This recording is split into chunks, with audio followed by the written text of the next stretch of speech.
मध्य प्रदेश में भाजपा ने सारी ही अटकलों को खारिज करते हुए सत्ता में जोरदार वापसी कर ली है। भाजपा ने 164 सीटों पर एक तरफा जीत हासिल करते हुए कांग्रेस का सुपड़ा साफ कर दिया है।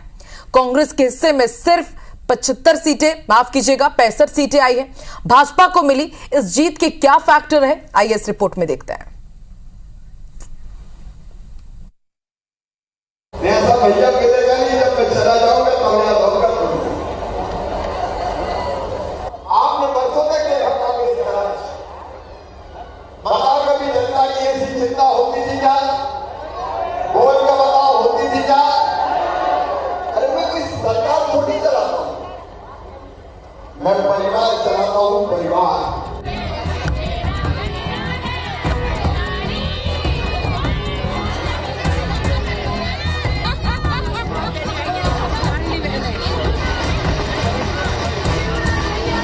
और लाडली बहनों ने अपने भैया शिवराज का मान रखते हुए उनकी सत्ता में वापसी की राह आसान कर दी।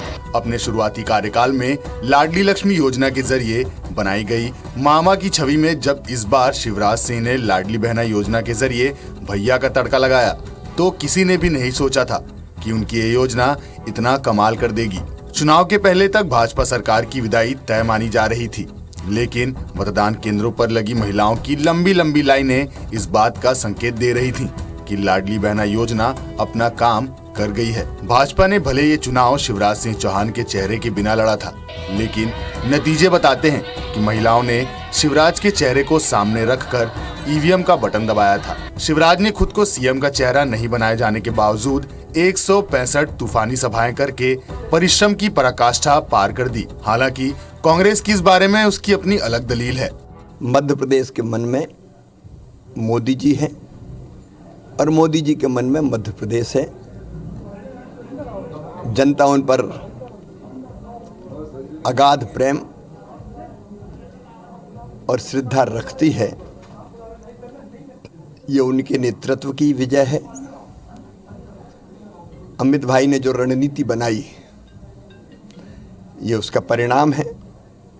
नड्डा जी का हमें मार्गदर्शन मिला। मैं केंद्र को प्रणाम करता हूं। फिर हमने पूरे चुनाव को पूरी ताकत से सामूहिक नेतृत्व में लड़ा। मध्य प्रदेश के मतदाताओं का फैसला स्वीकार करते हैं। आज विरोधी दल के नाते और आगे भी जो हमारा कर्तव्य है, हम उस कर्तव्य पर डटे हैं।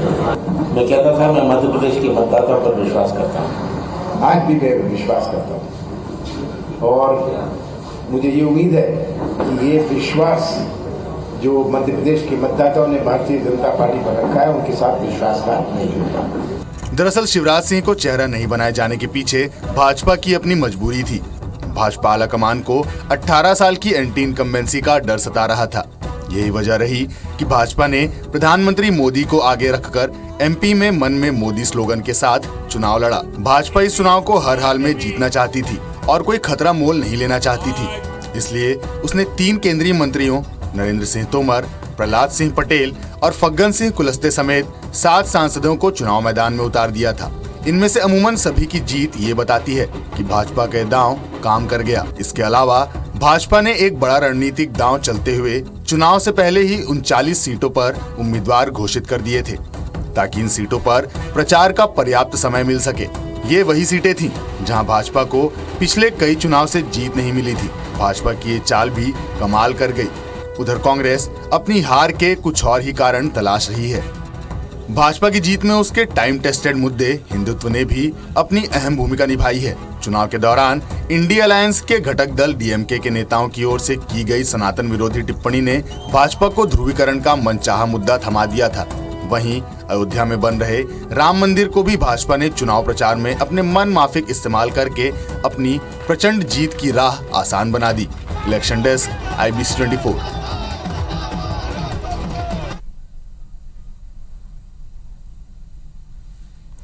तो मेगा इलेक्शन बुलेटिन सरकार में हम संभागवार जीत का सियासी एनालिसिस कर रहे हैं कि आखिर बीजेपी इतने भारी बहुमत से मध्य प्रदेश में क्यों जीती और कांग्रेस को इतनी बड़ी हार का सामना क्यों करना पड़ा।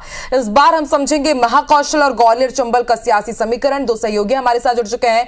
महाकौशल की हमें जानकारी देंगे जबलपुर से संवाददाता अभिषेक शर्मा, और ग्वालियर चंबल का सियासी समीकरण समझाएंगे नासिर गौरी जो ग्वालियर से लाइव जुड़ चुके हैं। सबसे पहले रुख कर लेते हैं ग्वालियर का। नासिर, आपसे समझना चाहेंगे, देखिए कहा जा रहा था कि ग्वालियर चंबल बीजेपी के लिए टेढ़ी खीर साबित होगा, लेकिन 18 सीटों पर बीजेपी ने जीत हासिल कर दी है, चौंका दिया है सबको। तो आपसे ये समझना चाहेंगे कि 2018 में बीजेपी पिछड़ गई थी, तो क्या इस बार सिंधिया खेमे का साथ बीजेपी को मिला है? सिंधिया का जादू चला है, बीजेपी का जादू चला, लाडली बहना का जादू चला, या फिर जो छत्रप हमें यहां देखने को मिले ग्वालियर में, जिसे सीएम फेस भी माना जा रहा है, तो क्या जनता ने उस पर भरोसा जताया है जो इस बार 18 सीटें मिल गई हैं बीजेपी को?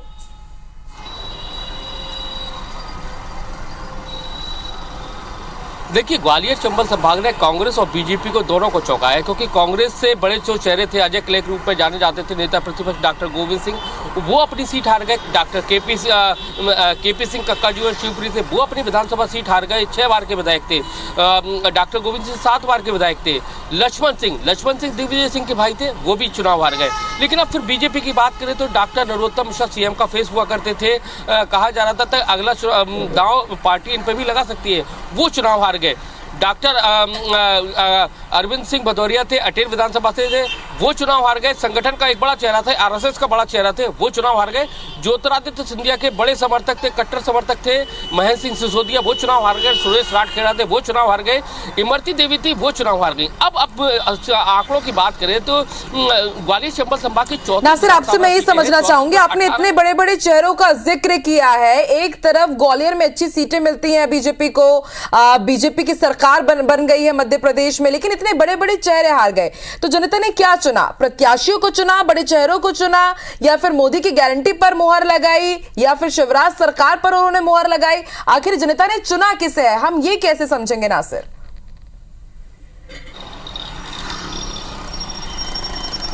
देखिए, कुछ जो ग्वालियर चंबल का जो क्षेत्र है, यहाँ पर जातीयत आंकड़े और व्यक्तिगत छवि के साथ साथ बड़ा चेहरा तो मोदी का चला ही है, लेकिन उसके साथ साथ इनके खिलाफ एंटी इनकम्बेंसी ज़्यादा थी, क्योंकि लगातार 7 बार से विधायक थे डॉक्टर गोविंद सिंह। वो चुनाव इसलिए हार गए क्योंकि उनके खिलाफ लगातार माहौल बना हुआ था।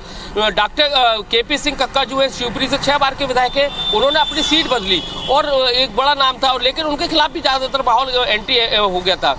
डॉक्टर नरोत्तम मिश्रा के खिलाफ दतिया में बहुत ज़्यादा माहौल खराब था। लोग कहते थे कि इनकी वर्चस्व की राजनीति, इनके बेटे उनकी छवि को खराब करने का काम कर रहे हो, कहीं ना कहीं उसका नुकसान भी उनको उठाना पड़ा, हार गए। ऐसे ही महेंद्र सिंह सिसोदिया ज्योतिरादित्य सिंधिया के कट्टर समर्थक है, उनके साथ में चुनाव जब 2020 में उपचुनाव हुआ था तब वो जीत कर आ गए थे हालांकि, लेकिन उन्होंने सरकार को गिराने का काम किया था। ऐसे सुरेश राठखेड़ा थे, उन्होंने भी सरकार को गिराने का काम किया था, लेकिन उपचुनाव में जीत गए थे, लेकिन इस बार के चुनाव में हार गए। लेकिन अगर बात की जाए 2018 की, तो 2018 में 26 सीटें कांग्रेस को मिली थी और 7 सीटें बीजेपी को मिली थी, 1 पे बीएसपी आई थी। यहाँ पर सिंधिया थे साथ में, तो साथ में लड़ी थी, तो इसके कारण कहीं ना कहीं उसको कांग्रेस को बहुत ज्यादा फायदा हुआ। लेकिन इस बार बीजेपी के साथ चले गए, तो बीजेपी के साथ में 18 और 16 का आंकड़ा आ गया। लेकिन अगर हम इसको उलट देखें तो 2020 की जो मौजूदा स्थिति थी उसमें ज्यादा अंतर नहीं था, केवल 2 सीटों से बढ़त हुई अगर देखा जाए तो। 17 सीटें कांग्रेस के पास थी और 16 सीटें कांग्रेस के, माफ कीजिएगा, 16 सीटें कांग्रेस के पास थी और बीजेपी के पास 16 सीटें थी, तो अंतर ज्यादा नहीं था, यानी 50-50 का आंकड़ा था। लेकिन अब जो नए, अगर ग्वालियर चंबल संभाग की बात करें तो 13 नए चेहरे आए हैं। 13 नए चेहरे ऐसे हैं जिन्होंने बड़े दिग्गजों को हराने का काम किया है। डॉक्टर गोविंद सिंह को अमरीश शर्मा है, उन्होंने हराने का काम किया है। हेमंत कटारे ने डॉक्टर अरविंद भदौरिया को हराने का काम किया है। महेंद्र सिंह सिसोदिया को जो हराने का काम किया, ऋषि अग्रवाल ने काम किया। नया चेहरा, बिल्कुल युवा चेहरा है, उसने काम किया है। देवेंद्र जैन है, उन्होंने केपी सिंह को 6 बार के विधायक को हराने का काम किया, नया चेहरा है विधानसभा में। तो ऐसे कई बड़े कैलाश कुशवाहा, जो सुरेश राठखेड़ा है, ज्योतिरादित्य सिंधिया का, बिल्कुल। अब सबके मन में एक बड़ा सवाल नासिर ये भी उठ रहा है कि क्या ग्वालियर चंबल संभाग से मध्य प्रदेश को नया सीएम मिलने वाला है? उस पर भी जरूर हम चर्चा करेंगे। अब रुक कर लेते हैं महाकौशल का। अभिषेक हमारे साथ जुड़े हुए हैं महाकौशल से। चलिए अब सीधे रुक कर लेते हैं जबलपुर का, या फिर दिल्ली से राकेश सिंह मिल रहे हैं जिन्होंने जबलपुर पश्चिम से जीत हासिल की है। Telangana BJP performance increase, how do you see it? You see the ठीक है, चलिए यहाँ पर संसद के शीतकालीन सत्र की शुरुआत हो चुकी है और आज विजय जुलूस भी जबलपुर में निकलना था, लेकिन इस वक्त संसद का शीतकालीन सत्र शुरू हो चुका है, इसलिए सांसद राकेश सिंह जो विधायक भी बन चुके हैं वो यहाँ पर चर्चा में शामिल होने के लिए पहुंच चुके हैं। अपडेट आप तक पहुंचाते रहेंगे। और देखिए, महाकौशल का ही हम जिक्र कर रहे हैं, अभिषेक और राकेश सिंह दिल्ली पहुंचे हुए हैं, विजय जुलूस उनका निकलना था लेकिन फिलहाल वो स्थगित कर दिया गया है। महाकौशल का सियासी समीकरण आप कैसे देखते हैं? यहां पर भी कई दिग्गजों को उतारा गया लेकिन कई दिग्गज यहां पर हार भी गए हैं। तरुण भनोट को हार का सामना करना पड़ा और जो आंकड़ा पिछले बार कांग्रेस को यहां से मिला था 24, वो सिमट कर रह गई कम सीटों पर और 21 इस बार यहां पर बीजेपी को मिल गए। क्या यहां पर चला? नरेंद्र मोदी चले या फिर जो जबलपुर में बीजेपी की सरकार काम कर रही थी, महाकौशल पर फोकस था, उसका फायदा बीजेपी को मिला? हाँ, देखिए आकाश, जिस तरीके से 2018 के चुनाव में महाकौशल की जनता ने कांग्रेस का साथ दिया था, लगभग 24 सीटें यहाँ से कांग्रेस जीती थी और बीजेपी को 13 सीटों पर संतोष करना पड़ा था। लेकिन इस बार 2023 के चुनाव में बीजेपी ने अपनी रणनीति बदली थी और पूरा फोकस उन्होंने महाकौशल पे किया था। प्रधानमंत्री नरेंद्र मोदी सिवनी आए थे, उन्होंने यहाँ से मध्य प्रदेश महाकौशल को साधने का काम किया था।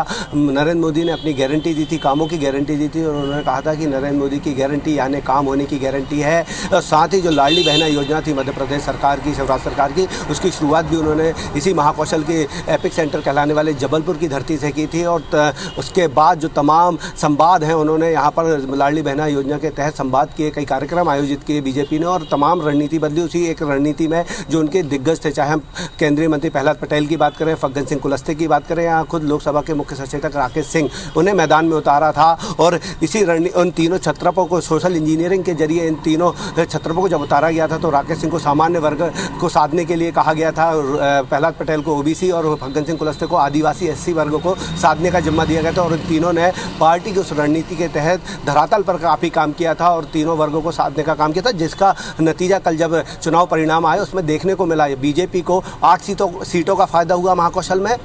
जो सीटें हैं उसकी संख्या 13 थी 2018 में, वह बढ़कर 21 पहुंच गई है। कांग्रेस को बीजेपी की उसी रणनीति के तहत 7 सीटों का नुकसान हुआ और कांग्रेस को जो 24 सीटें थी वह 17 पर आकर सिमट गई। और सबसे बड़ी बात यह है, अगर हम चुनावी प्रचार और इसकी रणनीति की बात करें तो बीजेपी ने जिस आक्रामक रणनीति के तहत कांग्रेस को घेरने का काम किया था महाकौशल में, उसका फायदा उसे जरूर मिला है, क्योंकि उन्होंने कांग्रेस के जो पीसीसी चीफ है कमलनाथ, उन्हें छिंदवाड़ा तक ही सीमित रखने का काम किया। इस वजह से जो है इस बार महाकौशल अभिषेक, बीजेपी यही चाहती थी कि किस तरह से कमलनाथ को छिंदवाड़ा तक ही सीमित रखा जाए और यही नतीजा रहा कि महाकौशल में 17 सीट तो जीत गई है कांग्रेस, लेकिन जो पिछले बार का आंकड़ा था वो इस बार साबित अच्छा हुआ है बीजेपी के लिए। अब देखते हैं क्या महाकौशल से कुछ चौंकाने वाला नया नाम हमारे सामने आता है क्या सीएम फेस के लिए। अपडेट आपसे लेते रहेंगे। शुक्रिया अपनी जानकारी के लिए।